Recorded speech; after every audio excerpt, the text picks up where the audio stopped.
4 દેશ કે નામ સંદેશ। તો તેમાં આજે આપણે આગળ અભ્યાસ કરીશું। તો જોઈએ। डॉक्टर कलाम ने मुंबई के पूर्व महानगर पालिका आयुक्त तिनाइकर के हवाले से कहा। आयुक्त एटले कमिश्नर। डॉक्टर कलामे मुंबईनी महानगरपालिकाना पूर्व कमिश्नर तिनाइकर ने टाँकीने कह्યું, अमीर लोग अपने कुत्तों को सड़कों पर घुमाने निकलते हैं और जहाँ तहाँ गंदगी बिखेर कर आ जाते हैं और फिर वही लोग सड़कों पर गंदगी के लिए प्रशासन पर दोष मढ़ते हैं। दोष मढ़ना एटले आरोप लगाना अथवा तो इल्जाम लगाना। धनवान लोग પોતાના કૂતરાઓને સડકો પર ફેરવવા નીકળે છે અને જ્યાં ત્યાં ગંદકી વેરીને ચાલ્યા જાય છે અને પછી તે જ લોકો સડકો પર ગંદકી માટે પ્રશાસનને દોષ આપે છે।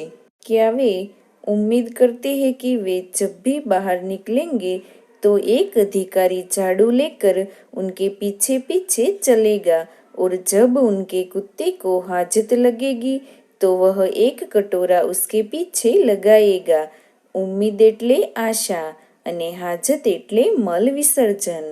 શું તેઓ આશા રાખે છે કે તેઓ જ્યારે પણ બહાર નીકળે તો એક અધિકારી ઝાડુ લઈને એમની પાછળ પાછળ ચાલશે અને તેમના કૂતરાને હાજત લાગશે ત્યારે તે એક કટોરો એની પાછળ બાંધશે।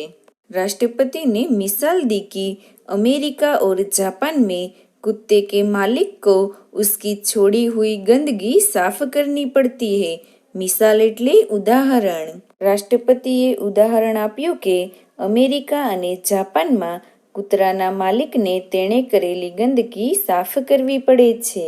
फिर शासन व्यवस्था के बारे में उन्होंने कहा है कि उन्होंने एटले डॉक्टर कलाम ने।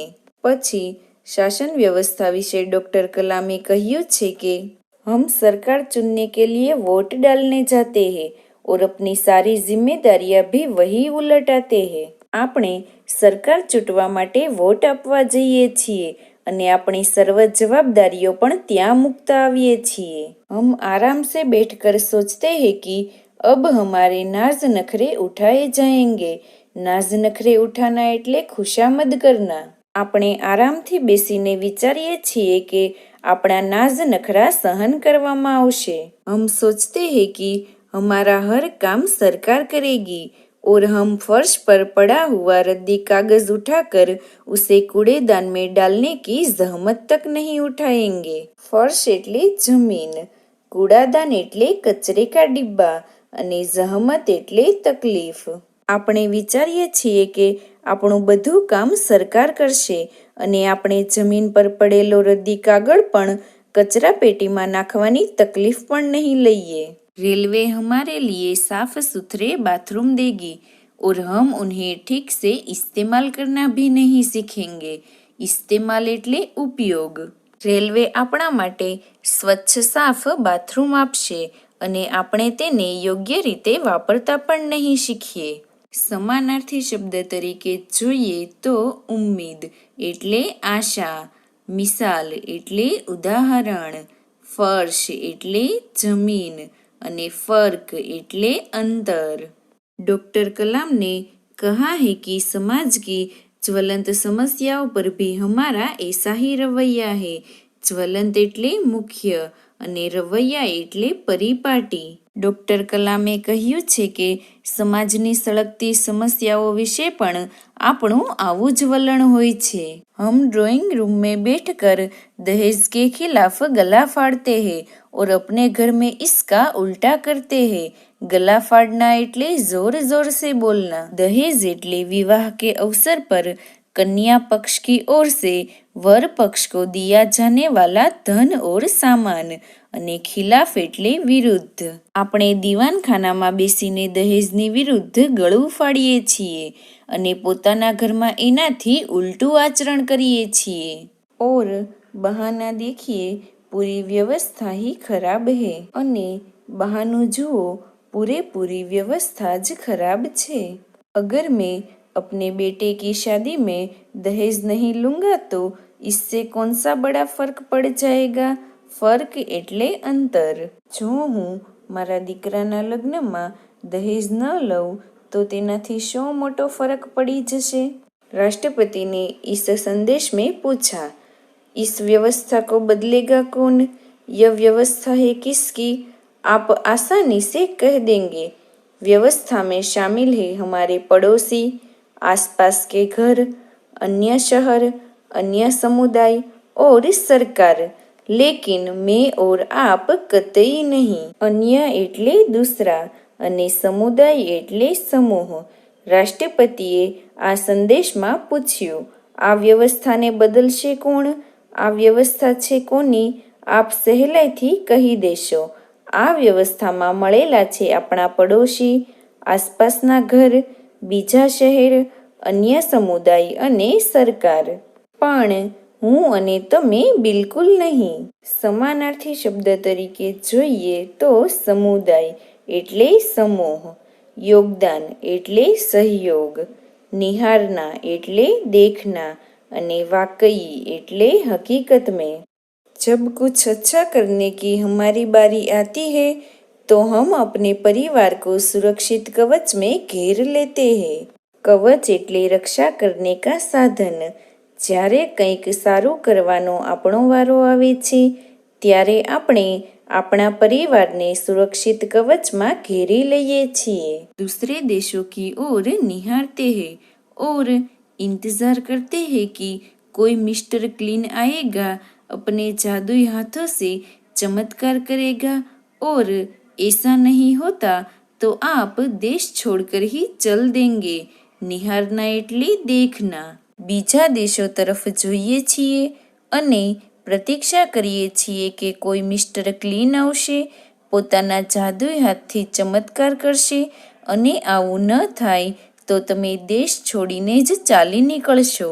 ઉન્હોંને કહા, હમ અપને ભય સે ભાગકર અમેરિકા જાયેંગે। તેમણે કહ્યું, આપણે આપણા ભયથી ભાગીને અમેરિકા જઈશું। ઉનકે ગૌરવ કા ગુણગાન કરેંગે। એમના ગૌરવના ગુણગાન કરીશું। व्यवस्था की प्रशंसा करेंगे और जब न्यूयॉर्क असुरक्षित हो जाएगा तो आप इंग्लैंड भाग जाएंगे। असुरक्षित એટલે જ્યાં સુરક્ષા ન હો। વ્યવસ્થાની પ્રશંસા કરીશું અને જ્યારે ન્યૂયોર્ક અસુરક્ષિત થઈ જશે ત્યારે તમે ઇંગ્લેન્ડ રવાના થઈ જશો। इंग्लैंड में बेरोजगारी होगी तो खाड़ी चले जाएंगे और जब खाड़ी में युद्ध छिड़ जाएगा तो आप मांग करेंगे कि भारत सरकार हमें बचाकर घर ले जाए। बेरोजगारी એટલે बेकारी अथवा तो लोगों के पास नौकरी धंधा न होना। इंग्लैंडમાં બેકારી વ્યાપશે તો અખાતના દેશોમાં ચાલ્યા જઈશું અને અખાતના દેશોમાં યુદ્ધ ફાટી નીકળશે તો આપણે માંગણી કરીશું કે ભારત सरकार અમને બચાવીને ઘેર લઈ જાય। हर कोई देश को गाली देने को तैयार है, पर व्यवस्था में सकारात्मक योगदान के बारे में नहीं सोचता।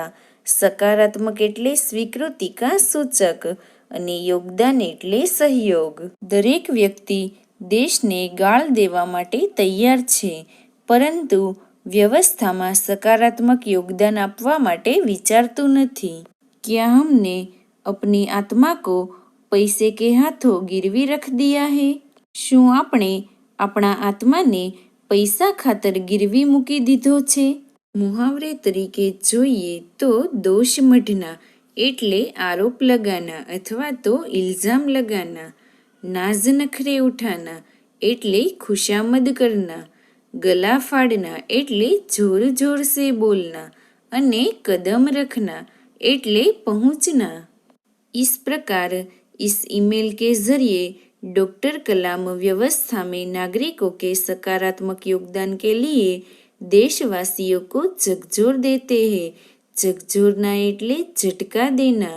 આ રીતે આ ઈમેલ દ્વારા ડોક્ટર કલામ વ્યવસ્થામાં નાગરિકોના સકારાત્મક યોગદાન માટે देशवासियों ने झटको आपे छे।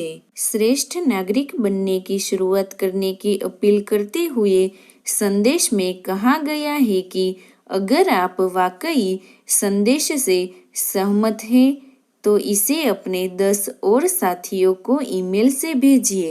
वाकई એટલે હકીકત મેં અથવા તો સચમુચ। શ્રેષ્ઠ નાગરિક બનવાની શરૂઆત કરવાની અપીલ કરતા સંદેશમાં કહેવામાં આવ્યું છે કે તમે ખરેખર આ સંદેશ સાથે સહમત હો તો આ સંદેશને પોતાના 10 સાથીઓને ઈમેલથી મોકલો। પરિવાર કે સભી બડો કો મેરા પ્રણામ। પરિવારના સૌ વડીલોને મારા પ્રણામ। તુમ્હારા મિત્ર કિરણ। તારો મિત્ર કિરણ। તો હવે વિદ્યાર્થી મિત્રો, તમારે આ પાઠનું 2 વખત વાંચન કરવાનું છે।